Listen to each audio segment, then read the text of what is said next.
প্রশান্তি জড়িত নিদ্রা মানুষের জীবনের একটা অত্যন্ত গুরুত্বপূর্ণ সুখ এবং প্রয়োজনীয়তাও।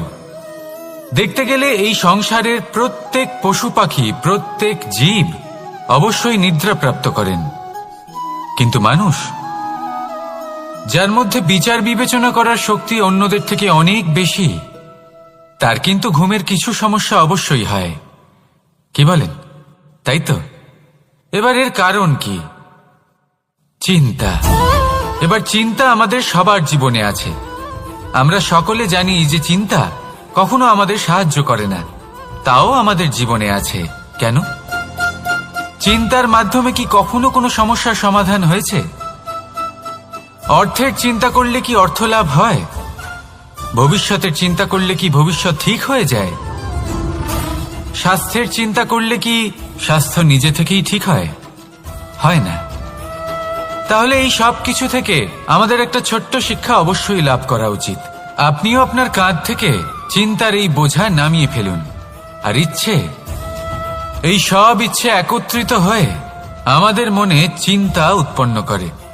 তাই এই চিন্তাগুলিকে ত্যাগ করুন। প্রকৃতির প্রেমের উপর বিশ্বাস রাখুন। মনে রাখবেন, যিনি চিন্তা মুক্ত হবেন তিনি চিতা মুক্ত হবেন। সুখের নিদ্রা প্রাপ্ত করুন, আর নিদ্রায় যাবার আগে আমার সাথে ভালোবেসে বলুন, রাধা রাধা। মহাদেব, সেই দেবতা যিনি মহান, যাকে দেবতাদের দেবতা বলা হয়, যিনি হলেন আমার আরাধ্য। কখনো আপনার মনে এই প্রশ্ন এসেছে যে শিবকেই কেন মহাদেব বলা হয়, অন্য কোনো দেবতাকে কেন বলা হয় না? সেই কারণ মহাদেবের মধ্যে, ওনার মধ্যে এমন এক বিশেষ গুণ রয়েছে যা অন্য কারণ নেই। তা হলো নিঃস্বার্থ হয়ে মানুষের সেবা করা। যদি প্রয়োজন পড়ে, যদি সৃষ্টির পথে বিনাশের কালো মেঘ ছেয়ে থাকে, তখন নিজের প্রাণের চিন্তা না করে হলাহল পান করার জন্য প্রস্তুত থাকেন মহাদেব। আর এই অদ্বিতীয় ত্যাগের জন্যই শিবকে মহাদেব বলে ডাকা হয়। এবার যদি কোনো মানুষও নিঃস্বার্থ ভাবনার দ্বারা নিজেকে অর্পণ করে দেয় এই জগতের কল্যাণের জন্য, মানুষের সেবার জন্য, তাহলে তিনিও মহাপুরুষ, মহামানব হতে পারেন। যদি কেউ অভুক্ত থাকেন, তাহলে নিজের থালা থেকে অর্ধেক খাবার তাকে দিয়ে দিন। যদি কেউ অসুস্থ হন, তাহলে তাকে সেবা করার, চিকিৎসা করার চেষ্টা করুন। এই জীবন শুধু নিজের জন্য নয়, অন্যদের প্রতি, সমস্ত সংসারের প্রতি উৎসর্গ করুন। যদি এইসব মানুষ শিখে যান, তাহলে তিনি মহাদেবের পথে অগ্রসর হতে পারেন। যদি মানুষ নিঃস্বার্থ ভাবনার দ্বারা এই সংসারের সেবা করতে শিখে যান, তাহলে তিনি নিশ্চিত রূপে মহামানব অবশ্যই হতে পারবেন। আসুন আমার সাথে ভালোবেসে বলুন, রাধা রাধা। স্বর্ণ, হিরে, মুক্ত, মানিক, এই সব কিছুকে আগে পাথর বলা হতো। তাহলে এমন কি হলো যে এদের রত্ন বলা হয়? আর রত্ন তা বাস্তবে আসলে কি? এটা হলো সেই পাথর যাকে আগে আগুনের তাপ সহ্য করতে হয়েছে, পরখ করা হয়েছে, যাচাই করা হয়েছে, এদের কাটার চেষ্টা করা হয়েছে, কিন্তু তারা কখনোই নষ্ট হয়নি, বরং তারা আরো উদ্ভাসিত হয়েছে, আরো উজ্জ্বল হয়েছে, এই সংসারে আরো প্রকাশ ছড়িয়ে দিয়েছে। সেই জন্য এরা হলো এত অমূল্য, সেই জন্য এরা হলো বহুমূল্য, সেই জন্য এদের রত্ন বলা হয়। এবার মানুষের কাছেও এই নির্বাচনের অধিকার রয়েছে যে আমরা শুধু পাথর হয়ে থাকব নাকি রত্ন হয়ে থাকব। কিভাবে? আমাদের জীবনেও অনেক সমস্যা রয়েছে, বাধা আছে, বিপত্তি আছে। আমরা সেই বাধার তাপে উত্তপ্ত হই, এই সমস্যা আমাদের কাটার চেষ্টা করে। অনেক মানুষ বিভিন্ন পরিস্থিতি আমাদের ভাঙার চেষ্টা করে, কিন্তু আমাদের নষ্ট হলে চলবে না। যেভাবে এই রত্ন সমস্যার সম্মুখীন হয়ে পাথর থেকে রত্ন হয়েছে, সেইভাবেই আমাদেরও আমাদের সমস্যার সম্মুখীন হয়ে রত্ন হয়ে উঠতে হবে, এই সংসারে প্রকাশের স্রোত হয়ে উঠতে হবে। তাহলে এটাই করুন, আর আমার সাথে ভালোবেসে বলুন, রাধা রাধা। সংসারে সব থেকে বড় শক্তি আসলে কি? কেউ বলবেন শারীরিক শক্তি, কেউ বলবেন অস্ত্রের শক্তি, কেউ বলবেন জ্ঞানের শক্তি। ঠিক আছে, কিন্তু যদি আমি বলি সংসারের সব থেকে বড় শক্তি হল শক্তি কোনো এক তথ্যের, আগে হ্যাঁ, তথ্য। এই তথ্য নিজেই কিন্তু খুব শক্তিশালী, অত্যন্ত শক্তিশালী অস্ত্র হলো এই তথ্য। আর সত্যি বলতে অনুচিত তথ্যের থেকে অনেক বেশি ঘাতক হলো অসম্পূর্ণ তথ্য। যেরকম আজ শাম্ব রুক্মির সাথে করেছে, ওকে অসম্পূর্ণ তথ্য দিয়েছে, তার ফলে বিনাশ হলো। যদি এইভাবেই আপনার কাছেও কোনো অসম্পূর্ণ তথ্য আসে, আর যদি আপনি তা পরখ না করে দেখেন, যাচাই না করে দেখেন, আর নিজের কর্ম করেন, তাহলে উত্থানের বদলে আপনি পতনের সম্মুখীন হবেন। বিকাশের বদলে আপনার বিনাশ হয়ে যাবে। মনে রাখবেন একটা অত্যন্ত গুরুত্বপূর্ণ কথা, সঠিক তথ্য পাওয়া সঠিক তথ্য দেওয়ার থেকে অনেক বেশি গুরুত্বপূর্ণ। আশা করি এই কথা আপনি বুঝেছেন। জীবনে যখনই কোনো তথ্য আপনি পাবেন, সেই বিষয়ে ভেবে দেখুন, পরখ করে দেখুন, যাচাই করুন, তারপর নিজের কর্ম করুন। আর আমার সাথে ভালোবেসে বলুন, রাধা রাধা। ধর্ম এবং প্রেম, এই দুই হলো একই মুদ্রার দুই পিঠ। যদি এদের মধ্যে কোনোটা নষ্ট হয়ে যায়, তাহলে দ্বিতীয়টাও থাকে না। কখনো ভেবেছেন এমন কেন হয়? তার জন্য আগে আপনাকে বুঝতে হবে যে ধর্ম আসলে কি। ধর্ম সেটাই যা এই সংসারের প্রত্যেক মানুষকে একে অপরের সাথে সুখ এবং শান্তিতে থাকতে প্রেরণা যোগায়। এই প্রেরণার আধার হলো প্রেম। প্রেম সেটাই যা আপনার মধ্যে অন্য কারোর প্রতি করুণাবোধ জাগিয়ে তোলে, সম্মান জাগিয়ে তোলে। এবার যদি প্রেম চলে যায়, তাহলে সবার আগে বিনাশ হবে সম্মান আর করুণাবোধের। এবার যেখানে না প্রেম রয়েছে, না সম্মান রয়েছে, না করুণা রয়েছে, সেখানে ধর্ম কিভাবে বাস করবে? অশুভ ইচ্ছে জাগ্রত হয়ে ওঠে, ক্রোধ জাগ্রত হয়ে ওঠে, অহংকার জাগ্রত হয়ে ওঠে, আর তারপর আরম্ভ হয় অধর্মের। তাই যা যা ভাবনা আপনার অন্তরে প্রবেশ করছে, করতে দিন, কিন্তু যাই হোক না কেন, এই প্রেমকে নিজের থেকে দূরে যেতে দেবেন না। এই প্রেমকে চিরকাল নিজের কাছে রাখুন, নিজের হৃদয়। আর এই প্রেম ভাব নিয়ে বলুন, রাধা রাধা। মানুষের জীবনে উন্নতি লাভ করার জন্য তিনটি স্তম্ভের প্রয়োজন হয়। প্রথম স্তম্ভ শিক্ষা। এই শিক্ষা আমাদের জ্ঞান প্রদান করে। দ্বিতীয় স্তম্ভ ব্যবসা, যার দ্বারা আমরা ধন উপার্জন করি। তৃতীয় স্তম্ভ হলো আমাদের ঈশ্বর, আমাদের ইষ্ট। এনার সাথে যদি আমরা জুড়ে থাকতে পারি, তাহলে এমন একটা মানসিক বল আপনি লাভ করবেন যেটা এই সংসারে আর কোথাও পাওয়া সম্ভব নয়। কিন্তু মানুষ অনেক সময় জীবনে এই তিনটি স্তম্ভ লাভ করা সত্ত্বেও সামনে অগ্রসর হতে পারেন না। তখনও জীবনে কঠিন পরিস্থিতি আসতেই থাকে। এমনটা ঠিক কেন হয়? কারণ সে জীবনে এই তিনটি স্তম্ভ লাভ করে নেয়, জীবনে প্রয়োগও করে, কিন্তু তার ভিতের কথা সে ভুলেই যায়। যেমন প্রথম স্তম্ভ অর্থাৎ শিক্ষা। এই শিক্ষার আধার হলো শুভ চেতনা। যদি অন্তরে শুভ চেতনা না থাকে, তাহলে এই শিক্ষার কোনো গুরুত্ব থাকে না। দ্বিতীয় স্তম্ভ ব্যবসা।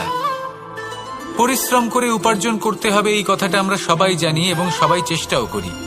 কিন্তু ব্যবসা করতে করতে আমরা এটা ভুলে যাই আমাদের ব্যবহার কেমন হয়ে পড়েছে। এই ব্যবহার যদি শুভ হয়, তাহলে আমাদের উপার্জন আস্তে আস্তে একটা স্থির জায়গায় এসে পৌঁছবে। এবং তৃতীয় স্তম্ভ আমাদের ভগবান। যদি ওনার স্মরণে আপনি যেতে চান, তাহলে তার পূর্বে নিজের মা বাবাকে সেবা করুন, তাদের যত্ন করুন, তাদেরকে ভালোবাসুন, কারণ ওনারাই হলেন এই সংসারে আপনার সব থেকে বড় ইষ্ট। তাহলে তিন স্তম্ভের সাথে সাথে তাদের আধারকেও নিজের জীবনে প্রাধান্য দিন। কোনো সমস্যা আসবে না, জীবনে একের পর এক উন্নতি করবেন এবং এই মন প্রসন্ন হয়ে বলবে, রাধা রাধা। সুখ, দুঃখ এবং শক্তি, এই তিন হলো এই সংসারের ত্রিদেবের মতো। আমাদের জীবনে যা কিছু ঘটছে এই তিনটির ভিত্তির উপরেই হচ্ছে। আসলে এই সংসারের একটা নিয়ম আছে, যখনই আপনি কিছু লাভ করেন এই সংসার আপনার পরীক্ষা নেয়। এটা জানার জন্য আপনার পরীক্ষা নেয় যে আপনি যা কিছুই লাভ করেছেন আপনি কি আদৌ সেটার যোগ্য কিনা। ঠিক সেইভাবেই এই সুখ, দুঃখ এবং শক্তি আপনার পরীক্ষা নিয়ে থাকে। যখন সুখ আসে তখন সে আপনার পরীক্ষা নেয় যে আপনার মধ্যে অহংবোধ জাগ্রত হয়নি তো। যদি অহংবোধ চলে আসে তাহলে সুখ সেখানেই সঙ্গ ত্যাগ করে। দুঃখ আপনার ধৈর্যের পরীক্ষা নিতে থাকে, আর যদি আপনার মধ্যে ধৈর্য না থাকে তাহলে এটা আপনাকে আরো বেশি দুঃখের গভীর অন্ধকারে ঠেলে দেবে। সেখানে শক্তি পরীক্ষা নেয় আপনার বিনম্রতার। যদি আপনি বিনম্র না হন তাহলে হয় এই শক্তি আপনার সঙ্গ ত্যাগ করবে, নয় এই শক্তি বিনম্রতার অভাবে আপনার পতনের কারণ হতে পারে। এই সংসারে যে কোনো ব্যক্তি যিনি এই পরীক্ষায় উত্তীর্ণ হয়ে থাকেন এই জীবনে তিনি সাফল্য লাভ করেন। আসুন আমার সাথে ভালোবেসে বলুন, রাধা রাধা। ভয়ের সাথে আমরা সবাই পরিচিত, কষ্টও আমরা সবাই পেয়েছি। কখনো কখনো আমরা অসুস্থ হয়ে পড়ি, আর এমন সময় হলে মাতার মমতা, কখনো বাবার স্নেহ, কখনো বন্ধুদের পাশে থাকার অনুভূতি আমাদের রোগ নিরাময়ে সাহায্য করে। কখনো যদি আমরা নিরাশ হয়ে পড়ি, তখন যদি আমাদের কোনো আপনজন আমাদের দুটো ভালো কথা বলে তখন আমাদের মনোবল বেড়ে যায়। ঠিক তেমন সংসারের এই রঙ্গমঞ্চে যদি আপনি পীড়িত অনুভব করেন, কিছু শুভ কথা আলোচনা করুন, কিছু স্তুতি গান করুন, কিছু মুহূর্তের জন্য হলেও নিজের ইষ্টদেবের কথা স্মরণ করুন আর প্রার্থনা করুন। সাহস বাড়বে, শক্তিও বৃদ্ধি পাবে এবং সামনে এগিয়ে চলার পথও দেখতে পাবেন। তখন এই মন প্রসন্ন হয়ে বলবে, রাধা রাধা। এই সংসারে কখনো কোনো ব্যক্তিকে তার বাইরের পোশাক দেখে বিচার করার চেষ্টা করবেন না, এটা খুব বড় ভুল করবেন। যেমন আমরা জীবনে অনেক সময় এমন করি, ধরুন কোথাও একটা গাছ দেখলাম, খুব বিশাল আকারের একটা গাছ যেটা মাটির থেকে অনেক উঁচুতে পৌঁছে গেছে, যার বিশাল শাখা আছে। সেগুলো দেখে আমরা ভাবি যে এই গাছে হয়তো কত সুস্বাদু ফল আছে, আমরা সেই গাছের পরিচর্যা করতে থাকি। আবার অন্যদিকে হলো একটি তৃণ যেটা মাটি থেকে কিছুটা উঁচুতে পৌঁছেছে, কিন্তু সেই তৃণর নিচে, মাটির নিচে অত্যন্ত সুস্বাদু ফল বা সবজি জন্ম নেয়, যা আমাদের স্বাস্থ্যের পক্ষে অত্যন্ত উপকারী। সেই জন্য কখনো আবরণ দেখে কাউকে বিচার করতে চেষ্টা করবেন না। তার বদলে এটা বোঝার চেষ্টা করুন যে আপনার সামনে যে ব্যক্তি আছে বা বস্তু আছে তার বিশেষত্ব কি। যদি এই বিশেষত্ব বোঝার ক্ষমতা আপনি অর্জন করেন, যদি এই শিল্প আপনি নিজের ভেতরে জাগ্রত করেন, তাহলে এই সংসারে বিশেষত্ব কি সেটা আপনি জানতে পারবেন। আর এই সমস্ত খেলা দৃষ্টি থেকে নয়, দৃষ্টিভঙ্গি থেকে জন্ম নেয়। দৃষ্টিভঙ্গি সবসময় শুভ রাখুন আর আমার সাথে ভালোবেসে বলুন, রাধা রাধা। যখন আমরা কোনো বনে প্রবেশ করি তখন এই সবুজ ঘাস দেখে, এই কোমল ঘাস দেখে আমাদের মন প্রফুল্ল হয়ে ওঠে। ভিন্ন ভিন্ন প্রজাতির ফুল, ভিন্ন ভিন্ন রঙের ফুল দেখে এই মন আনন্দে ভরে ওঠে। এখানে শিশুরা আনন্দ লাভ করে, বড়রা ভোজন গ্রহণ করেন, কথাবার্তা বলেন, হাঁটাহাঁটি করে বেড়ান। এবার ভেবে দেখুন, যখন এই উপবনের নির্মাণ হয়েছিল সেই সময় যদি এই মাটিকে সঠিকভাবে খনন না করা হতো, যদি তাতে সঠিকভাবে বীজ রোপণ না করা হতো, যদি কোনো সংঘর্ষ না হতো, পরিশ্রম না করা হতো, যদি চলতে চলতে পায়ে কাঁটা না বিঁধে যেত, তাহলে এই সুন্দর বন দেখে আমরা কি এই আনন্দ লাভ করতে পারতাম? কখনোই নয়। ধরুন কোনো নদীর তটে সুন্দর একটি বন আছে, সেই বনের আনন্দ লাভ করতে গেলে আপনাকে সেই নদী পার করতেই হবে। যদি সুখের নদীর কাছে পৌঁছতে চান তাহলে তটে যে কাঁটা রয়েছে সেগুলোর সাথে সংঘর্ষ করতেই হবে। এই সংসারে যদি আপনি সুখ লাভ করতে চান তাহলে সুখ লাভের এই যাত্রা শুরু করতে হবে সংঘর্ষ দ্বারা। তাহলে সংঘর্ষকে স্বাগত জানান, এর পেছনেই সুখ রয়েছে যা আপনার জন্য অপেক্ষা করছে। এবার হাসুন আর আমার সাথে ভালোবেসে বলুন, রাধা রাধা। সংসারে আমাদের জীবনের সবথেকে বড় দোষ কি আপনি জানেন? কেউ বলবেন লোভ, কেউ বলবেন লালসা, কেউ বলবেন অসত্য। দেখুন, দুঃখের মূল কারণ হলো পরিশ্রম না করা। কিছু মানুষ ভাবেন যে আমি জীবনে কোনো পরিশ্রম করব না, অথচ আমি সবকিছু প্রাপ্ত করতে চাই। আর এমন এক কারণের জন্যই দূতের মতো খেলা আমাদের জীবনে প্রবেশ করার সুযোগ পায়। দূত। এই দূত আসলে কি? দূত অর্থাৎ কোনো পরিশ্রম ছাড়াই অন্য কেউ পরিশ্রম করে যা অর্জন করেছেন, যে সুখ সুবিধা অর্জন করেছেন, তা নিজের জন্য শুধুমাত্র একটা খেলার মাধ্যমে নিজের করে নেবার ইচ্ছে। আর এই ইচ্ছে অত্যন্ত বিনাশকারী হতে পারে। এই ইচ্ছে যদি আপনার বিবেক, আপনার মন, আপনার চেতনা, আপনার ভাবনা প্রবাহিত করে ফেলে, তারপরে আপনি চেষ্টা করতে শুরু করে দেবেন, আর সেইখান থেকেই আপনার পতন শুরু হবে। এই চেষ্টা করবেন যে অন্য কারোর জীবনের সমস্ত ধন, তার সমস্ত জীবন সম্পূর্ণভাবে নিজের করে নেওয়ার। কারণ প্রথমে আশা জাগ্রত হয়, আর এই আশা হতাশায় পরিণত হতে সময় লাগে না। এই হতাশা কুণ্ঠায় পরিণত হতে সময় লাগে না, কুণ্ঠা লোভে পরিণত হতে সময় লাগে না, আর এই লোভ প্রতিশোধ স্পৃহাতে পরিণত হতে সময় লাগে না। আর যখন এই সব কিছু হয়, আপনি দুষ্ট হয়ে যান। আর সবাই জানেন যে প্রত্যেক দুষ্ট ব্যক্তির পতন হলো অবশ্যম্ভাবী। তাই নিজেকে দূতের থেকে দূরে রাখুন আর পরিশ্রমকে নিজের কাছে টেনে নিন। জীবনে আপনার যা যা স্বপ্ন রয়েছে, যা আপনি করতে চান, শুধুই পরিশ্রম দ্বারা অর্জন করুন। তাহলে তাই করুন আর আমার সাথে ভালোবেসে বলুন, রাধা রাধা। জীবনে কিছু শেখা অত্যন্ত গুরুত্বপূর্ণ। এবার কি কি শিখতে হবে সেই সব শেখানোর জন্য অনেক শিক্ষক রয়েছেন, কিন্তু কি শিখবেন না আর কি করবেন না, এটা আমাদের নিজের অভিজ্ঞতা দিয়ে শিখতে হয়। কিন্তু তার মানে এটা নয় যে যদি আপনাকে শিখতে হয় যে আগুনের তাপ কতটা, আপনাকে আগুনের মধ্যে হাত দিতে হবে। না, অন্য কারোর অভিজ্ঞতা দ্বারাও শিখতে পারেন। প্রশ্ন শুধুমাত্র একটাই যে আপনি কি শিখতে চান নাকি চান না। যদি আপনি এটাই ভাবেন যে আমি শুধুই নিজের অভিজ্ঞতা দ্বারাই শিখতে চাই, তাহলে জীবনকাল ছোট মনে হবে, অনেক কিছুই শিখতে পারবেন না। তাই নিজের সাথে সাথে বড়দের অভিজ্ঞতা দ্বারাও শেখা শুরু করে দিন। এই সংসারের অভিজ্ঞতা দ্বারা শিখতে শুরু করে দিন।